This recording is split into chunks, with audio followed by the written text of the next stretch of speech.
চট্টগ্রাম 14 আসনের বিএনপি মনোনীত সংসদ সদস্য প্রার্থী জসিমউদ্দিনের মনোনয়ন বাতিল এবং গ্রেফতারের দাবিতে চন্দনাইশে চট্টগ্রাম কক্সবাজার মহাসড়কে 2 ঘণ্টা ধরে অবরোধ করা হয়েছে।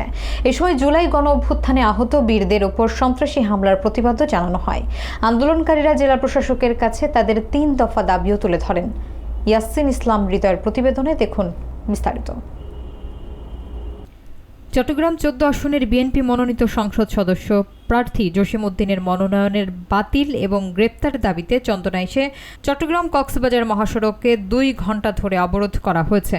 শনিবার বিকেল 3টা থেকে 5টা পর্যন্ত কলেজ গেট চত্বরে বৈষম্য বিরোধী ছাত্র আন্দোলনের উদ্যোগে কর্মসূচি পালন করা হয়।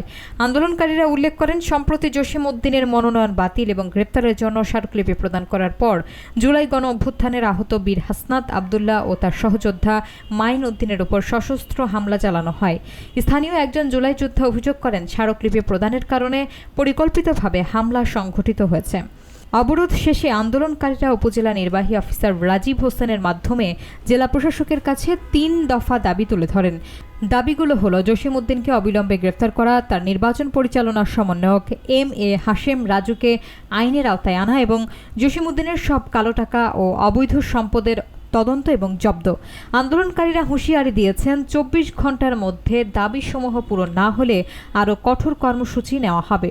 এ সময় উপস্থিত ছিলেন সহকারী পুলিশ সুপার দক্ষিণ সোহানুর রহমান সোহাগ, ভারপ্রাপ্ত কর্মকর্তা ইলিয়াস খান পিপিএম, বৈষম্য বিরোধী ছাত্র আন্দোলনের মুখ্য সংগঠক সাজ্জাদ হোসেন রাহাত, সদস্য সচিব মোহাম্মদ সাইফুল ইসলাম রাব্বি, যুগ্ম সদস্য সচিব রফিকুল ইসলাম সহ অন্যান্য নেতৃবৃন্দ। বাস্তবায়ন করা হচ্ছে না, মেনে নেওয়া হচ্ছে না, ততক্ষণ পর্যন্ত আমাদের এই কর্মসূচি চলে থাকতে।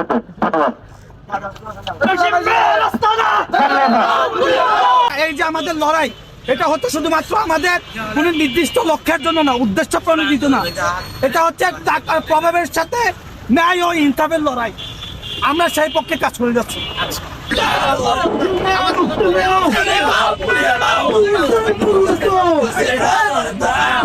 আপনারা আশা করি তাদের এই ভোগান্তি লাঘবে আপনারা আমাদের কথায় আপনারা আশ্বস্ত হয়ে আশা করি আপনারা এই ব্লড টেস্টটা তুলে ফেলবেন।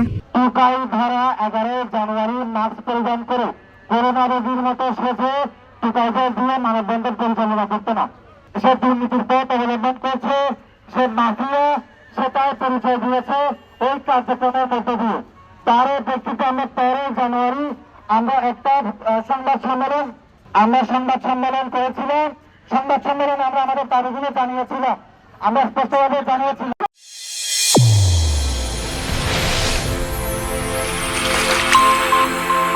চ্যানেল A1 হৃদয়ের স্পন্দন।